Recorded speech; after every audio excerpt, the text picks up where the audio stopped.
నిన్న, నేడు, రేపు. నిన్న, నేడు, రేపు ఈ మూడింటి సమన్వయపరచుకొని జీవించుటయే నా ఈ కవిత యొక్క ముఖ్య ఉద్దేశము.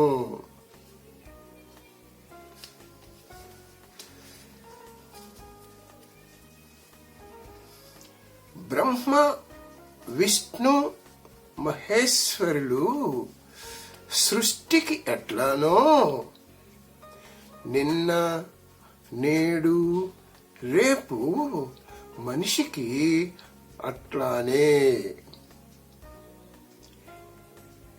నిన్న జరిగిపోయినది, నేడు జరుగుచున్నది, రేపు జరగబోయేది. ఈ మూడింటి సమన్వయమే మనిషి జీవితము. ఆ ముగ్గురి సమన్వయమే సృష్టి లయలు. ఈ మూడింటిని సమన్వయపరుచుకొని అంటే నిన్న, నేడు, రేపులను సమన్వయపరుచుకొని జీవించుటయే మనిషి తెలివి. నిన్న లేకుండా నేడు రాదు. నిన్న, నేడు లేకుంటే రేపు ఉండదు. ప్రతి మనిషి అది గ్రహించాలి. నిన్న అనే తాడు పట్టుకొని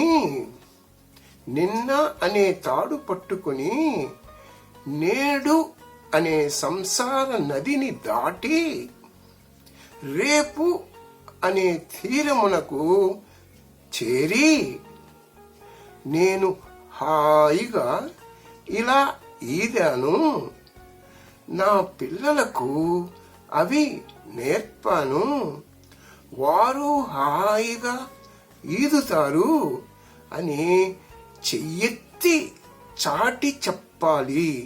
ఇతరులు నేర్చుకునేటట్లుగా నిన్న, నేడు, రేపులను గురించి అని నా అభిప్రాయము. ఈ కవిత ముఖ్య ఉద్దేశము కూడా అదే. సరే, నిన్నని గురించి. నిన్న నిలకడకు గుర్తు. నిన్న నిలకడకు గుర్తు. పునాది లేకుండా బిల్డింగు కట్టగలమా? కట్టలేము. పునాది లేకుండా బిల్డింగు కట్టలేము. దానికి ఇటుకలు, సిమెంటు, ఇసుక, కలప నాణ్యమైనవి ఉంటేనే అందముగా, స్ట్రాంగుగా ఇల్లు కట్టగలము.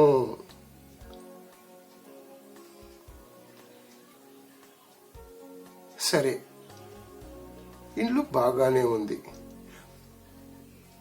మరి మనిషి జీవితమునకు పునాది ఏమిటి? మనిషి జీవితమునకు పునాది మన సంస్కృతి. అంటే మన జీవన విధానము. అదే భారతదేశపు సంస్కృతి. ఆ సంస్కృతే మనలను విశ్వవిఖ్యాతము చేసినది. మన మూల పురుషుల వలన, వారి జీవన విధానము వలన. అదే మన సంస్కృతి.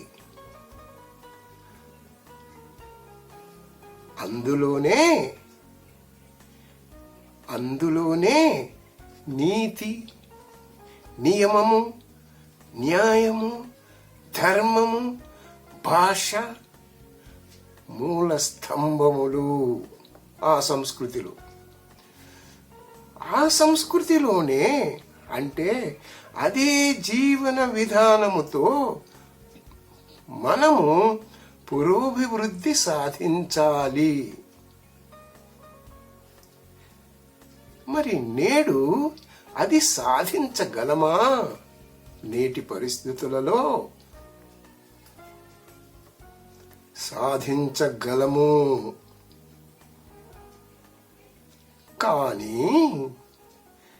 కానీ కొత్తొక వింత పాతక రోత అన్నట్లు ఇతర దేశములను చూచి ప్రలోభపడి మన సంస్కృతిని, భాషను వదిలి ఎదుటివాడు అందముగా, ఎత్తుగా, ఎర్రగా ఉన్నాడని వారిని అనుకరించుట, వెంబడించుట, అది ఏ గొప్పని భావించుట భారతీయునిగా నన్ను బాధించుచున్నది. కానీ దానిలో చాలా దూరం నడిచాము. ఇక వెనుదిరిగి చూడలేము. అది ఏ మన దౌర్భాగ్యము అనిపించుచున్నది నేడు. మన మనస్సులు మైనము లాంటివా అని డౌట్ వస్తుంది ఇప్పుడు. మన మనస్సులు మైనము లాంటివా? గట్టితనము తక్కువ? లేక కాలము మారుతుంది అని తప్పించుకుందామా? మన సంస్కృతి నుంచి అలానే అనిపిస్తుంది నాకు, నాలాంటి వాళ్ళందరికీ. మనలో ఐకమత్యము నాడు ఎక్కువ, నేడు తక్కువ. నాడు కష్టమే సుఖము అనేవాడు మనవాడు. నేడు మనవాడు ఏమంటున్నాడు? నేడు సుఖమే ముఖ్యము అంటున్నాడు. అక్కడే తేడా వచ్చింది.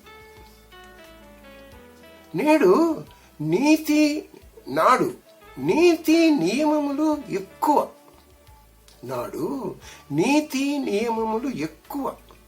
మరి నేడు వాటిని వదిలిపెట్టుచున్నాడు. చిన్నగా, మెల్లమెల్లగా ఆ సంస్కృతిని అంతా వదిలిపెట్టుచున్నాడు. చిన్నగా, మెల్లమెల్లగా. అదే నా బాధ. అది అభివృద్ధి కాదు. అలా మారటం అభివృద్ధి కాదు.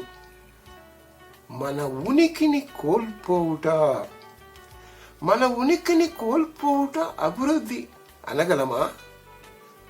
అనలేము. ఇప్పటికైనా జాగ్రత్త పడాలి. ఇప్పుడు అది సాధ్యమా?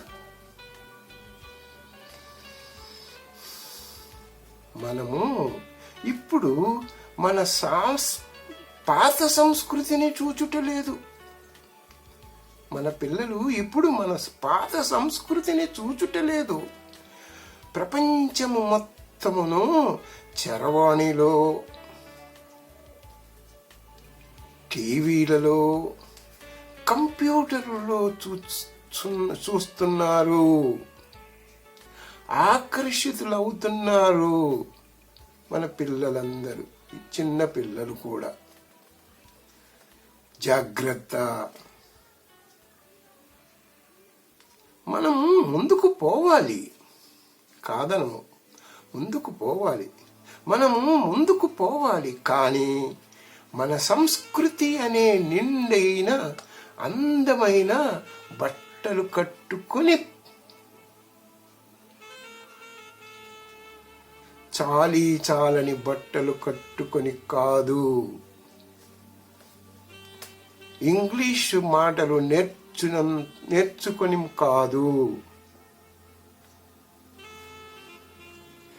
మన గొప్పతనము కనబడవలసినది మన కన్నులలో, మన ప్రవర్తనలో,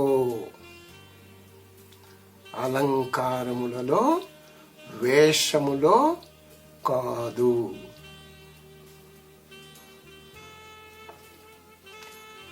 నాడు వద్దు, నేడు ముద్దు అయినది యువతకు. నేడు యువత ఏమంటున్నాడు? నాడు వద్దు, ఆ రోజులు వద్దు, నేడు ముద్దు, ఇప్పటి రోజులు, ఈ మార్పే ముద్దు అంటున్నాడు. అది మారునా? ఈ మార్పు మార్చగలమా? నేటి పెద్దలు మార్చగలరా? ఆలోచించండి. మరి నేటిని గురించి, నేడు అన్నిటిలో వేగము పెరిగినది. Fast, everything is fast. త్వరగా కావాలి, చాలా త్వరగా కావాలి. అది నేడు ముఖ్యం. నేడు అన్నిటిలో వేగము పెరిగినది, నిరుపు నిదానము పనికిరాదు. నేడు ఎదుటివానితో సమానంగా పరిగెత్తాలి, లేదా వానిని మించి పరిగెత్తాలి. అదే ధోరణి యువతలో ఎక్కువయింది. అందుకు ప్రతి మనిషి చాలా విషయాలు తెలుసుకోవాలి. అది అంత తేలిక కాదు. ఇతరుల కంటే వేగంగా పరిగెత్తటం అంటే, ఇతర దేశాల కంటే వేగముగా పరిగెత్తటము అంత తేలిక కాదు. చాలా కష్టపడాలి, చాలా విషయాలు తెలుసుకోవాలి, ఇంకా తెలుసుకున్నటకు ప్రయత్నించాలి. అన్ని దేశాలు ప్రయత్నిస్తున్నవి.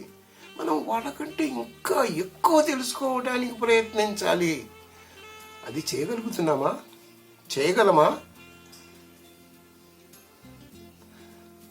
ఆ విషయ జ్ఞానముతో అంత నేర్చుకుంటే, ఆ విషయ జ్ఞానముతో మన జీవితమును, మన భవిష్యత్తును అందముగా, ఆకర్షణీయంగా దిద్దుకోవాలని ప్రయత్నించుచున్నాడు నేటి యువకుడు.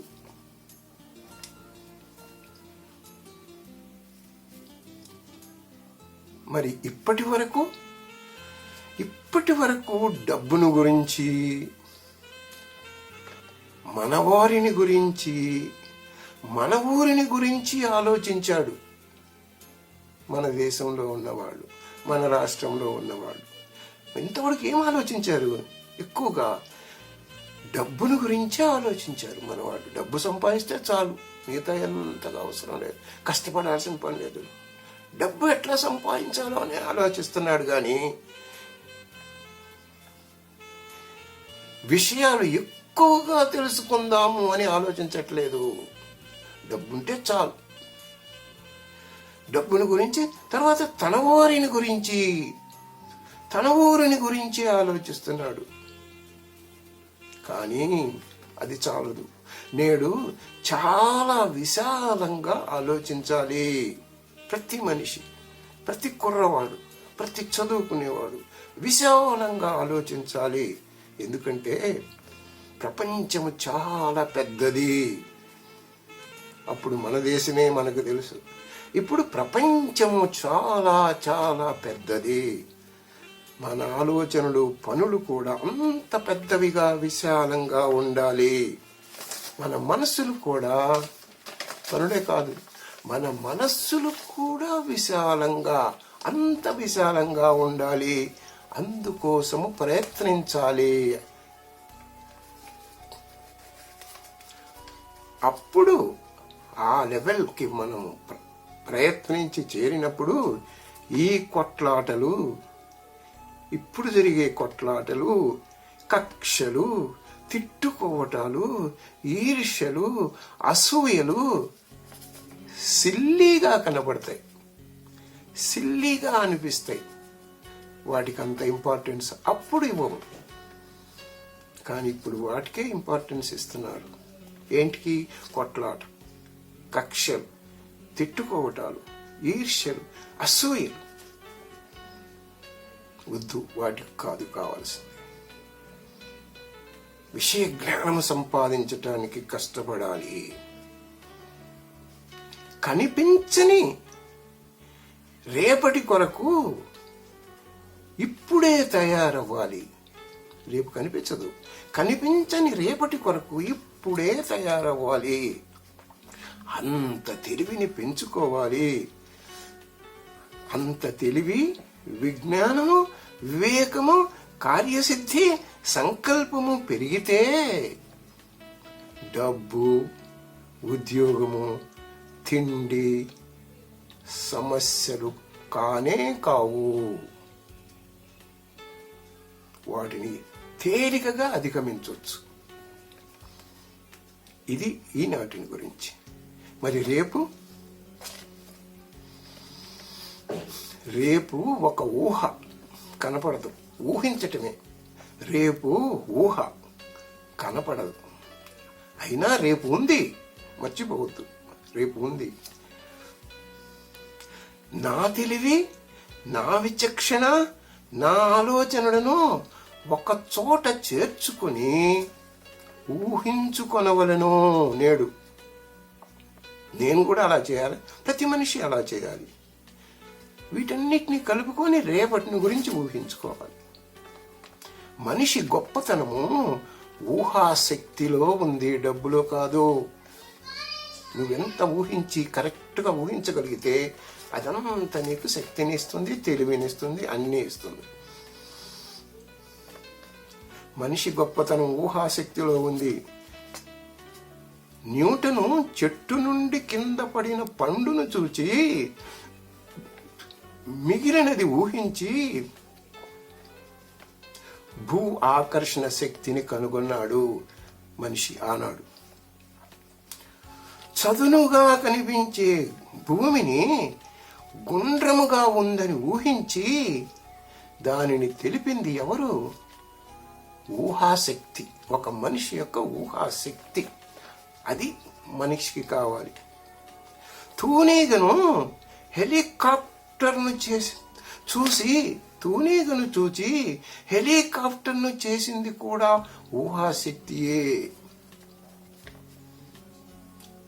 అలాగే ఇదంతా ఎందుకు చెప్తున్నాను? అలాగే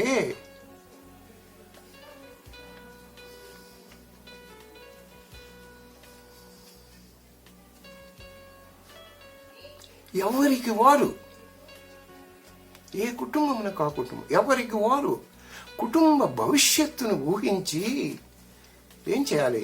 ఇప్పుడు ఎలా ఉంటే, నేను ఇప్పుడు ఎలా చేస్తే రేపు ఎలా ఉంటుంది నా భవిష్యత్తు, నా పిల్లల భవిష్యత్తు అని ఊహించి కష్టపడి పని చేయాలి. మంచితనము, సామర్థ్యము, కార్యదీక్షత రేపు ఉపయోగపడుతవి, ఇప్పుడు కాదు. ఎంటర్టైన్మెంట్లు, టూర్లు, సినిమాలు అవసరమే, కానీ అవి భవిష్యత్తు కావు మనిషికి. నీలో ఆలోచన శక్తిని, నీ ఊహాశక్తిని పెంచుకోవాలి. చిన్న వయసులోనే, చిన్న వయసు నుండే. నేడు ప్రపంచమంతా నీ ఇంటిలోనే ఉంది. ఒక్కసారి నీ ఇంటి పరిసరాలను చూడు, కాస్త ఉన్నవాడి ఇంటి పరిసరాలను చూడు. ప్రపంచమంతా నీ ఇంటిలోనే ఉంది, కానీ ఆలోచనలే నేరోగా ఉన్నవి, ఇరుకుగా ఉన్నవి. మన ఆలోచనలే, మన ఇండియన్ ఆలోచనలే చాలా నేరోగా ఉన్నవి. అందుచే మనము ఎదుగుటలేదు. మనకు ఎంతో యువత ఉంది. అందరి ఆలోచన శక్తిని, ఊహాశక్తిని కలిపితే మన ఊహకందనంత ఫలితము కనబడుతుంది రేపు. ఎవరికి? మనకు, మన పిల్లలకు. కానీ అలా కలపగలమా? అలా కలుపుట సాధ్యమవుతుందా? కురుక్షేత్రములో శ్రీకృష్ణుడు గీతోపదేశం చేసి యుద్ధమునకు భయపడిన అర్జునునికి ధైర్యమునిచ్చి గెలిపించాడు, తాను యుద్ధము చేయకుండానే. అలాగే ప్రతి తండ్రి అంత తెలివి, చతురత చూపి ఉపదేశము చేసే పిల్లకు భవిష్యత్తు అనే సంసార జీవితములో నడిపించాలి వారిని. నడిపించి ఏం చేయాలి? గెలిపించాలి. ఎవరు? ప్రతి తండ్రి తన బిడ్డను. ఎప్పుడు? ముఖ్యంగా బిడ్డ అధైర్యపడినప్పుడు ఉపదేశము చేయి. కృష్ణుడు అర్జునుడికి చేసినట్లు తన కర్తవ్యాన్ని గుర్తు చేయి, ఉపదేశం చేయి. అదే గెలుపు. డబ్బులు ఇవ్వటం కాదు, అదే గెలుపు. అదే కావాలి నేడు మన అందరికీ తల్లిదండ్రుల నుండి. చివరిగా ఒక మాట. ఇతర దేశములకు వెళ్ళి మనము ఇప్పుడు ఏం చేస్తున్నాం? మనం తిరికల పిల్లలందరినీ ఇతర దేశాలకు పంపిస్తున్నాం. కానీ అది మంచిది కాదు. ఇతర దేశములకు వెళ్ళి మనము డబ్బు కొరకు పనిచేయుట కాదు. ఇతర దేశస్థులు మన దేశమునకు వచ్చి పని చేసేటట్లు మనము మన దేశమును మన కారు చేసుకోవాలి. అది ముఖ్యము.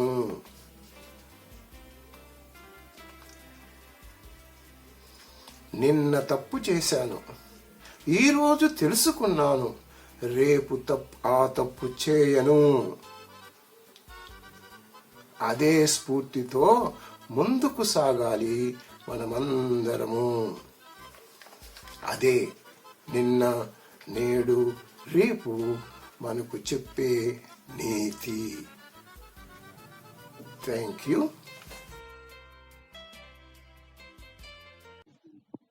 Please like, share and subscribe. Please like, share and subscribe.